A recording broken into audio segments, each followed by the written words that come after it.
Question number 26 solve करेंगे। ये भी शेयर बेस्ड पेमेंट का है। Ind AS 102 Indian company issued 995 share in exchange of purchase of office building.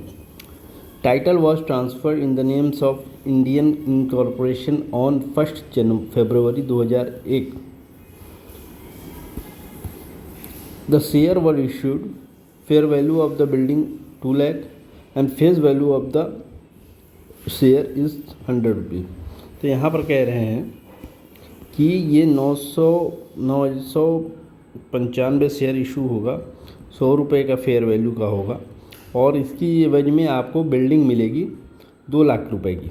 तो इसका मतलब ये है कि अगर आप देखेंगे तो 99,500 है और ये 2 लाख रुपए की बिल्डिंग अगर है तो आप देखेंगे तो 1,05,000 रुपये का सिक्योरिटी प्रीमियम लिया गया है एक तरह से।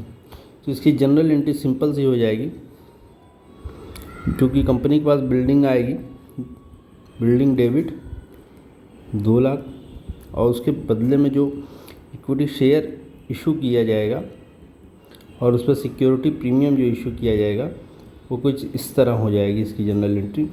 Equity 99,500, security premium 1,05,000।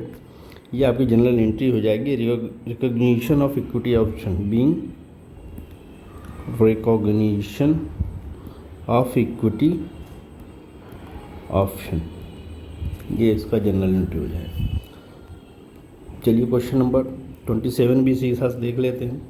इसी में का है Reliance limited issued hired maintenance company for its oil field. Reliance limited ने एक मेंटेनेंस कंपनी को हायर किया है जो उसकी मेंटेन करेगा ऑयल फील्ड को।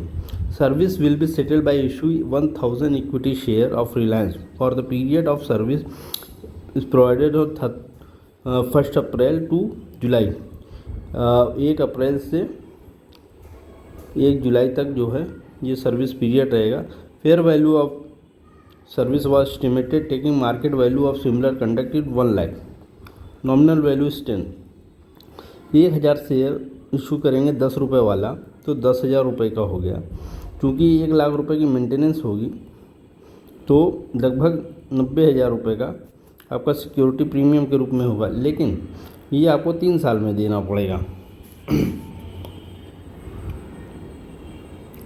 हर मंथ 3 महीने में दिया जाएगा। और fair value of service estimated service settlement period of service service provided 1 April to July, तो ये 3 मंथ का होगा। तो आपको ईच मंथ की जो है जनरल एंट्री करके दिखानी होगी। आपको 1 अप्रैल, 30 अप्रैल, 31 मई और 30 जून की जो है ट्रांजैक्शन करके दिखानी होगी हर मंथ। तो अगर तीन पीरियड दे रखा है तो 1 लाख को डिवाइड कर देंगे तो आपका 333 33,300 हर जो है मंथ में आएगा। तो इसकी जब जनरल एंट्री करेंगे हम तो सिंपल सा है, रिपेयर एंड मेंटेनेंस डेबिट कर देंगे टू आपका शेयर बेस्ड पेमेंट। आप चाहे तो इसको रिज़र्व इक्विटी के रूप में दिखा दीजिए और चाहे तो इसको आप करके इक्विटी के रूप में भी दिखा सकते हैं। तो ये हो जाएगा 33,333, फिर 33,333, ये हो जाएगा। सेकेंड ईयर आपका भी सेम होगा, repair and maintenance to equity 33,333, 33,333। इसी तरह थर्ड ईयर का भी हो जाएगा, repair and maintenance to equity. और आप चाहें तो इसको जो है आप ट्रांसफ़र कर दें लास्ट ईयर में टोटल को। आप जो है शेयर बेस्ड पेमेंट रिज़र्व तो इसको जो है इक्विटी जो है इक्विटी को शेयर बेस्ड पेमेंट भी बोल देंगे। तो इसको डेबिट कर दीजिए to equity to security premium. 1 lakh रुपए की ये हो गया। ये आपका जो है 10,000 और 90,000 रुपये की सिक्योरिटी प्रीमियम हो गया। Equity settled by using fair value being equity settled share based payment using fair value service. इस तरह ये क्वेश्चन सॉल्व हो जाएगा। आप चाहो तो इसको इक्विटी कर दो, चाहो तो आप इसको जो है शेयर बेस्ड पेमेंट रिजर्व के नाम से दिखा दो।